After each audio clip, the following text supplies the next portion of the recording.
BNP সরকার ভূত engineering এর নীল নকশা এখন থেকেই করা শুরু করেছে। সেটির অংশ হিসেবে সাংবিধানিক প্রতিষ্ঠান নির্বাচন কমিশনে গত কিছুদিন আগে একজন এডিশনাল সেক্রেটারি নিয়োগ দেওয়া হয়েছে। আমরা মানছি এই এডিশনাল সেক্রেটারি 2018 সালে উনি নির্যাতিত ছিলেন, নিপীড়িত ছিলেন, উনি বঞ্চিত ছিলেন, এই বিষয়গুলো আমরা মেনে নিচ্ছি। কিন্তু 18 পরবর্তী সময়ে উনি বিএনপির দলীয় কর্মী হিসেবে কাজ করেছে। উনাকে নিয়ে এসে 2026 সালে নির্বাচন কমিশন এখন এডিশনাল সেক্রেটারি হিসেবে বিএনপি সরকার নিয়োগ দিয়েছেন। বিএনপি সরকার মনে করেছেন আমরা আমাদের কৌশলটা বুঝি না, এখন এডিশনাল সেক্রেটারি বানাবেন, 3 বছর পরে সেক্রেটারি বানাবেন, এবং এই এডিশনাল সেক্রেটারি অ্যাডমিন উনি হচ্ছেন আগামী স্থানীয় সরকার নির্বাচনগুলো পরিচালনার দায়িত্ব থাকবেন। একজন বিএনপির পদধারী নেতা যখন একটা সাংবিধানিক প্রতিষ্ঠানে নিয়োগ দেওয়া হয়, এর থেকে বড় নির্লজ্জতার উদাহরণ বাংলাদেশ আর হতে পারে না। বাংলাদেশের প্রত্যেকটা জায়গায় প্রত্যেকটা মানুষের সাথে বিএনপি প্রতারণা করছে। বিএনপি আমার পুলিশ ভাইদের সাথে প্রতারণা করেছে।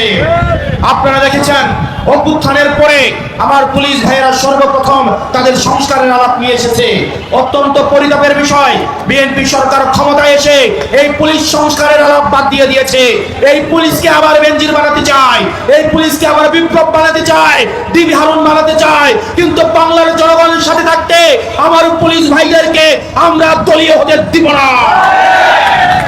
প্রিয় পুলিশ ভাইরা, আপনাদেরকে মনে রাখতে হবে, আপনি বিএনপির নয়, আপনি জামাতের নয়, আপনি এনসিপির নয়। এই পোশাকটা যেটা আপনারা পরে আছেন সেটা বাংলাদেশের 16 কোটি মানুষের 20 কোটি মানুষের ট্যাক্সের টাকায় এই পোশাকটা দেওয়া হয়েছে।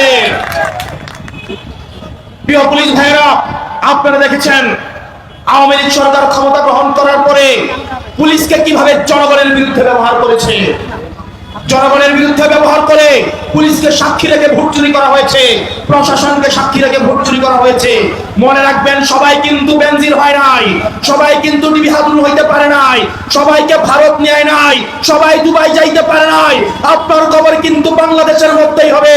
সুতরাং জনগণের বিপক্ষে দাঁড়াতে হলে, আপনার সন্তানের বিপক্ষে দাঁড়াতে হলে আপনারা বাংলাদেশের জনগণের কথা চিন্তা করেন। প্রিয় পুলিশ ভাইরা, আপনারা আমাদেরই চাচা ভাতিজা, আমাদেরই ভাই, আমরা আপনাদেরই সন্তান।